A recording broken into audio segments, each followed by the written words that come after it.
Et a choisi décision pour nous. Ils ont vraiment vite.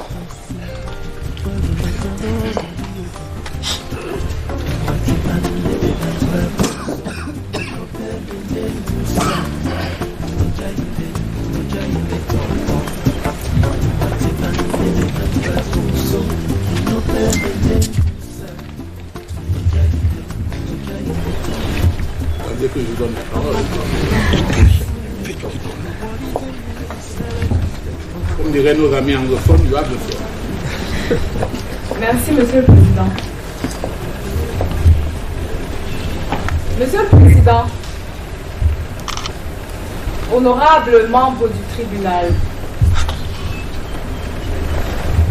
il m'échoue aujourd'hui un très rare privilège.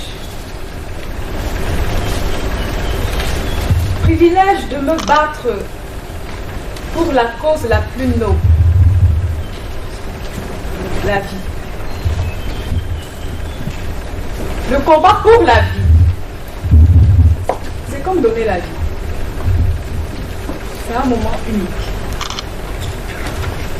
Sauf que pour le premier, il peut être mené tant par les femmes que par les hommes.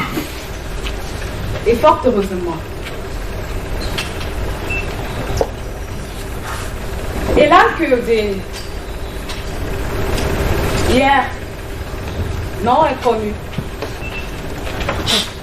aujourd'hui non emblématique, une image qui a fait le tour du monde et a choqué l'opinion. Ce petit migrant syrien qui fuyait la guerre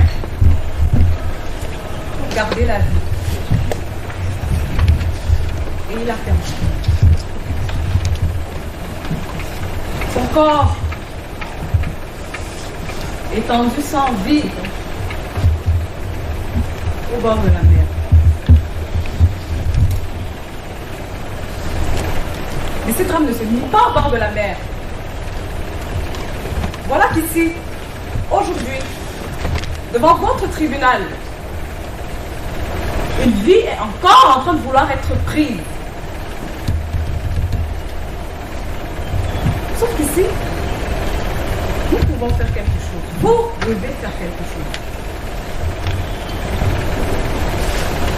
Qu'on soit un petit innocent ou un grand délinquant, on a tous droit à la vie.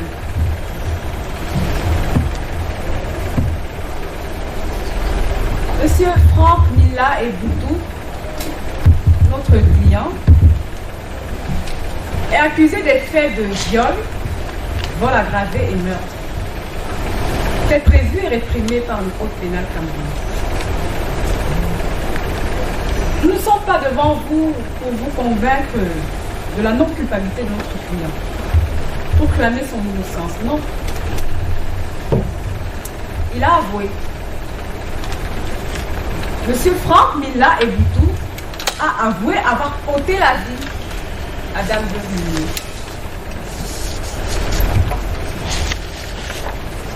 Le corps de cette dame a été retrouvé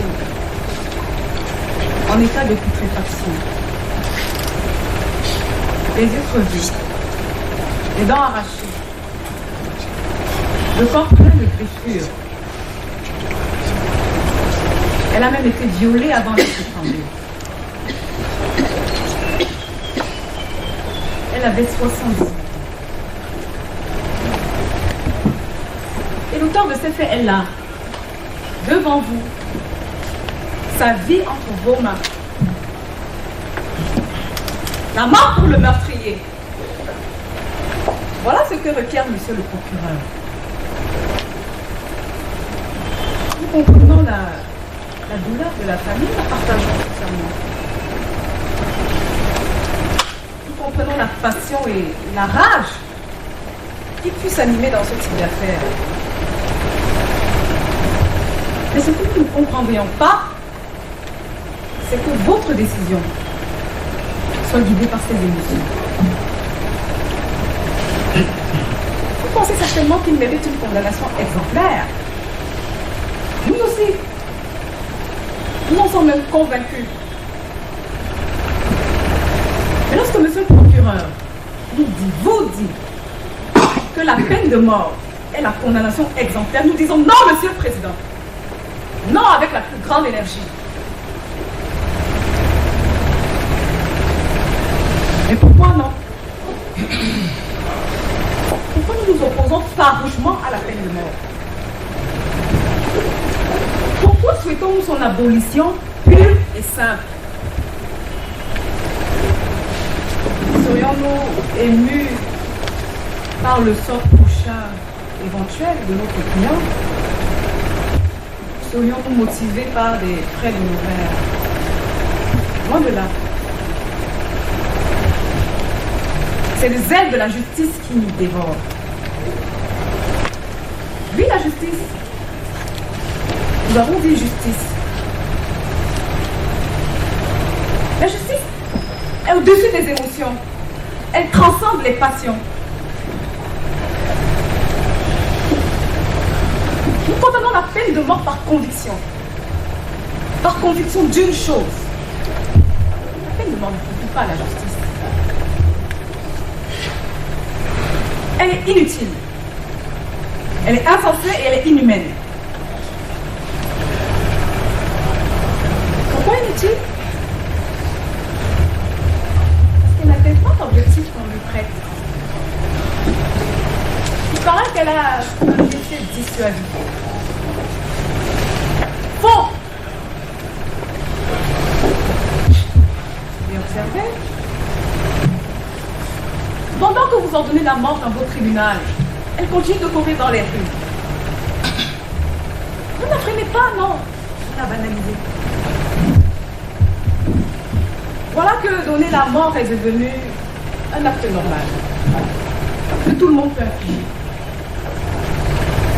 Mais regardez dans nos quartiers. Les riverains enclins à la violence. Ils appellent ça la justice populaire. Au nom de la justice, on torture des hommes. Au nom de la justice, on brûle des hommes. Au nom de la justice, on tue les hommes. La justice populaire. Mais comment en sont-ils arrivés à cette définition tronquée de la justice? Qu'allez-vous leur dire? Que ce qu'ils font n'est pas juste? Ou alors qu'ils doivent laisser les acteurs de la justice faire ce travail? Comment allez-vous être audible et même crédible pour ces jeunes qui vous regardent et vous prennent en exemple? Des exemples à suivre. Non. La peine de mort n'a rien de dissuasif. Mais observant, tout récemment, en 2014, a été promulguée une loi qui réprime le terrorisme, les actes terroristes. Elle fait froid au dos. Elle punit de mort. Nous avons vu son effet dissuasif. C'est impressionnant. Jamais au Cameroun, il y a eu autant d'actes terroristes depuis que cette loi a été promulguée. Des gens s'explosent par-ci, ils s'explosent par-là, en emportant les vies avec eux. Pensez-vous que chez l'école occidentale étant péché, on ne sait pas lire? Ou alors, ils n'ont pas conscience qu'ils encourent la peine de mort. Et alors, des gens qui souhaitent mourir en martyrs, vous leur offrez la peine de mort. Ça, c'est bien pensé. Non, la peine de mort n'a rien de dissuasif.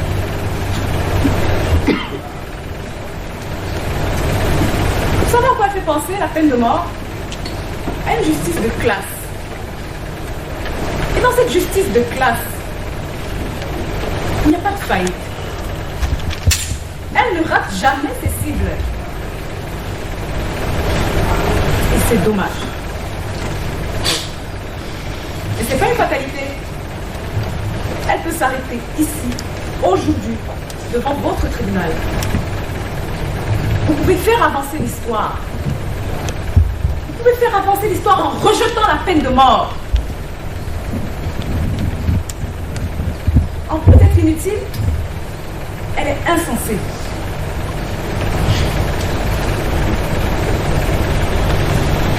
Condamner la mort en ordonnant la mort. Condamner le vol en volant une vie humaine.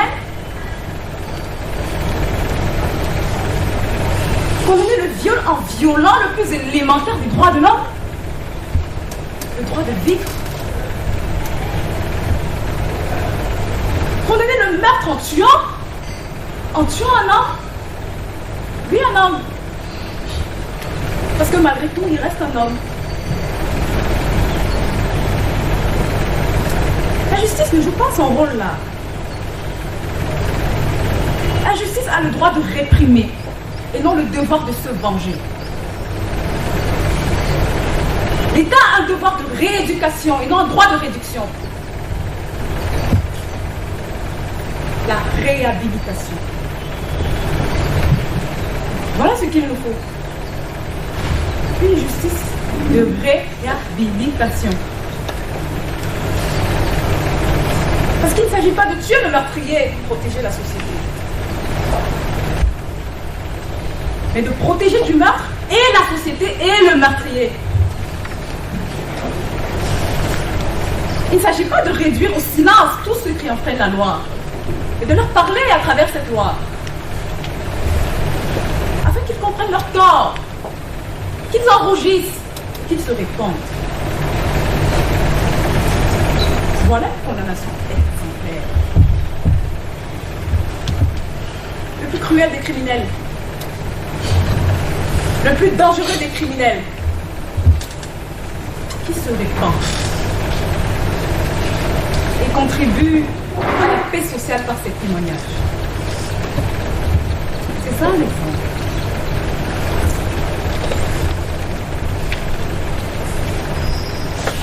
On vous parle de mettre un homme dangereux hors d'état de nuire.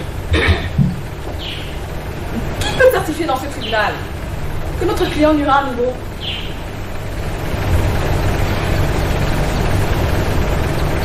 S'agit-il d'un procès tout court ou d'un procès d'intention? Non. Monsieur le Président, honorable membre du tribunal, vous devez faire avancer l'histoire. Vous devez faire avancer l'histoire en condamnant la peine de mort. Parce qu'elle est inhumaine.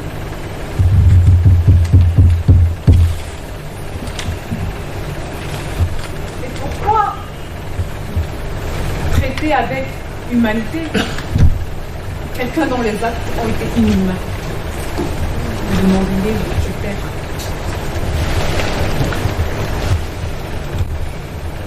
Monsieur le Président, honorable membre du tribunal, lorsque vous regardez dans un miroir, qui voyez-vous? Monsieur Franck, Mina et Boutou? Non. Vous voyez vous, parce que vous restez vous. Il est lui.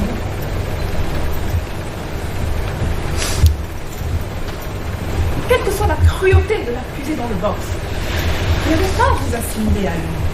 Vous êtes vous, des hommes de raison. Et rien ne doit vous déshumaniser.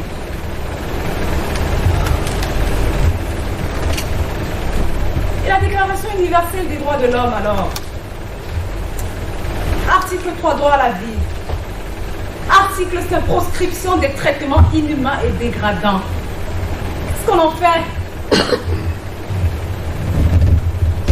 On n'en parle plus.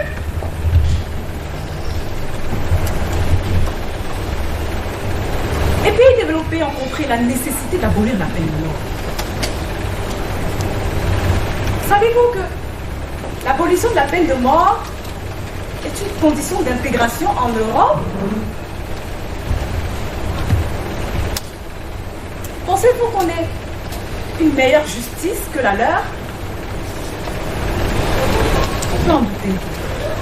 Sincèrement.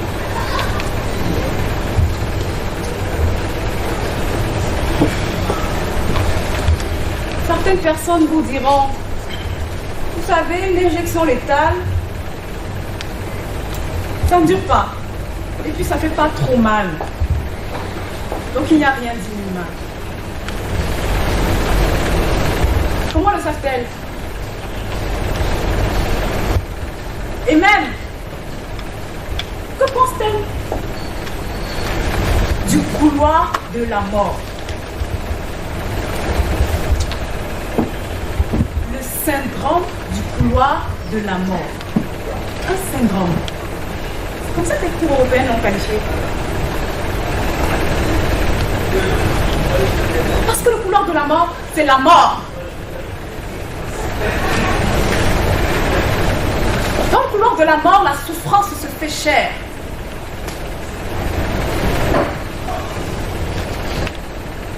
Monsieur Van Edouard, en Jamaïque, a fait 10 ans dans le couloir de la mort. 21 heures par jour, isolé, sans livre, ni loisirs, rien du tout. S'agit-il d'un traitement humain, ça?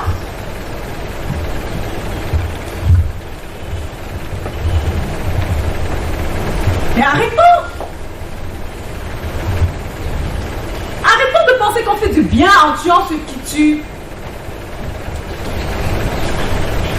Arrêtons de persuader notre conscience qu'on fait juste ce qu'il faut faire. C'est faux! Une condamnation à mort a le même écho qu'une âme chargée lorsqu'on appuie sur la détente. Elle détruit.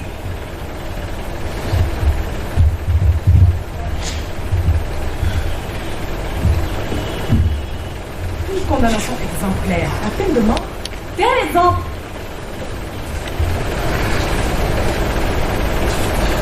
Pourquoi ne le fait-on plus alors sur les places publiques? Pourquoi ne le retransmettons pas sur les chaînes de télévision? Ces scènes d'agonie. Pourquoi cela sert d'exemple, justement, aux brebis galeuses?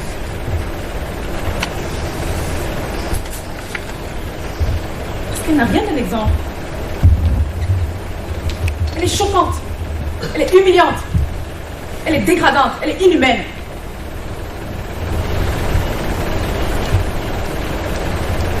L'État reconnaît implicitement l'échec de la peine de mort. Parce que depuis plusieurs années au Cameroun, on condamne à la mort. Et plus personne ne passe sous la guillotine. Plus personne n'est pendu. Pourquoi? Parce que l'État reconnaît que la peine de mort ne vaut rien. Elle ne change rien.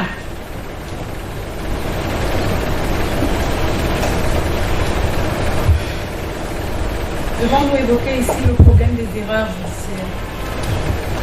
Votre client a avoué. Mais vous savez mieux que nous que des aveux peuvent être donnés parfois après des pressions physiques et morales insoutenables.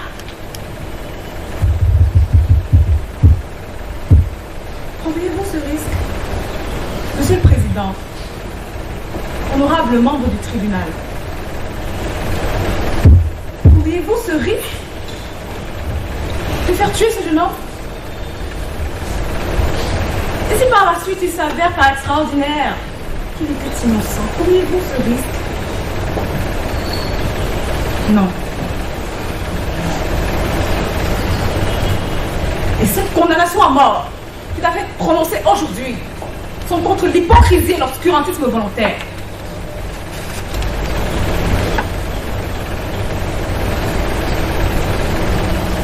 Pour ce qu'il en est de notre client, Monsieur le Président, honorable membre du tribunal, nous sollicitons très respectueusement que vous prononciez à son endroit une peine d'emprisonnement à temps ou un traitement dans un hôpital. C'est ça dont il a besoin. Oui. D'être resocialisé et non supprimé. d'être rééduqués et non éradiqués. Et vous aurez fait avancer l'histoire. Vous aurez fait avancer l'histoire parce que vous vous serez rangé du bon côté.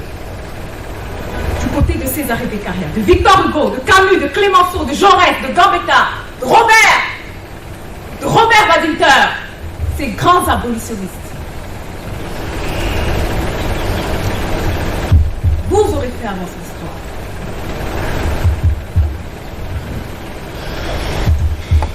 Vous aurez fait avancer l'histoire judiciaire de notre pays, le Cameroun. Et à ce moment-là, et seulement à ce moment-là, ce sera justice.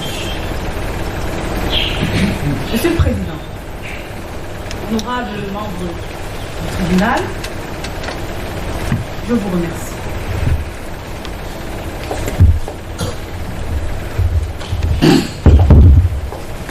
Merci, consoeur.